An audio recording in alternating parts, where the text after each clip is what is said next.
Greeting friends. Today in this video we are discussing about fundamentals of governance, concept, context and characteristic. Let's define what is governance. Governance is system or mechanism of operating state which is subtotal of process, structure, institution and custom through which function of government is carried out. Governance is regarded as legitimate use of power.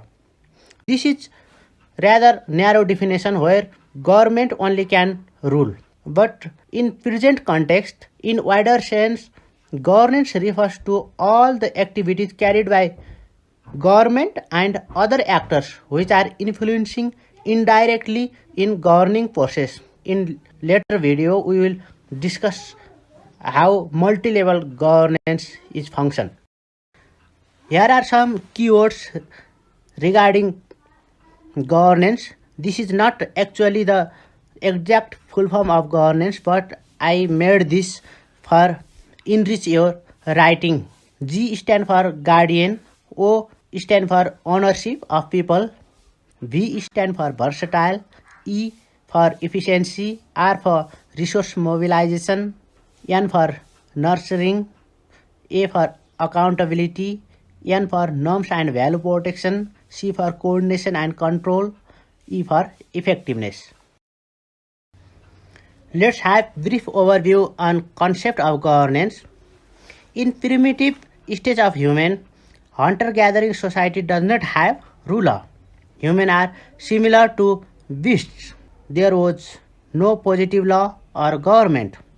Government developed as a component of state. As we know, state has basic four components: population, territory, government, and sovereignty. Social contract theory is quite popular for origin of state, and with state, government came along. Constitution is guiding document for governance. In Greek city-states, there had constitution. Aristotle made comparative study of 158 constitution of those states.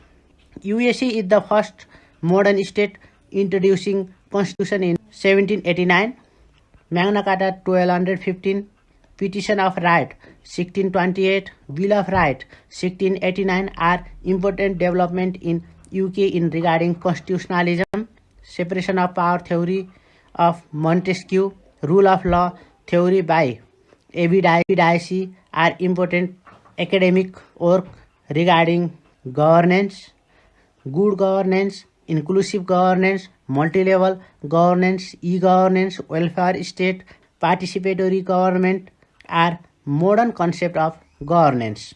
More governance and less government is basic of latest development. While talking about context of governance, we can divide in autocratic governance and democratic governance. We can further divide autocratic governance in totalitarian system like North Korea and single party system like People's Republic of China. And democratic governance also we can divide in three categories: capitalistic governance like USA and other, inclusive democracy, the best example is South Africa, socialistic democracy is Portugal and other Scandinavian countries. Actually, this division is not a universal one. You can make your own category, own division, but the division should be logical and convincing. Let's discuss characteristic of democratic governance. In democratic governance, there is supremacy of citizen, rule of law, separation of power, check and balance, constitutionalism, independent judiciary, human right protection, press freedom, legitimate government, periodic election, transparency and accountability, social justice and inclusion. These are the characteristic of democratic governance. We can use this characteristic while talking characteristic of democracy. Also, these point are we can use in constitutionalism. As our Nepal's constitution is a democratic constitution, and our governing system is also democratic governing system. We can use this point while defining our constitution or our governing system of Nepal. These points are so much important and used many places. Function or role of governance. Mainly, regulation is basic function of governance, resource management, public service delivery, national security management, disaster management, financial management, foreign relation, infrastructure development could be the function, role, or task of governance. This might not be cover all the function and role. You might add other some points by your own. Let's discuss problems and challenges of governance. Corruption, terrorism, and organized crime. This is topmost challenge, and in modern development of science and technology, cybercrime and technology-induced crime also added.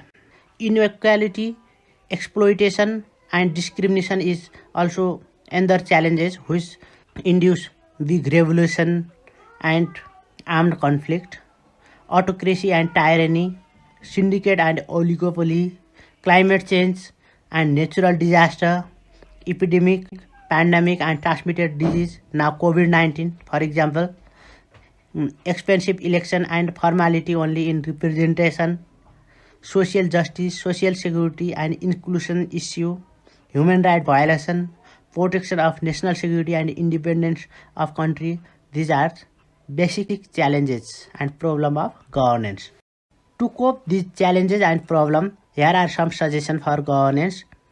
Promote democratic norms and value, prevail good governance in service delivery, enhance effectiveness by use of ICT and other new technology, participatory governance in all aspects of governance, secure life, liberty, poverty, and well-being of citizens, balanced foreign policy. These are suggestions for governance. Finally, we come to conclusion. Service delivery, resource management, social mobilization, regulation, and national security are the primary aspects of governance. Rulers are trustee of the power of citizen. That is why governance is action toward fulfilling needs and interests of citizen in true sense.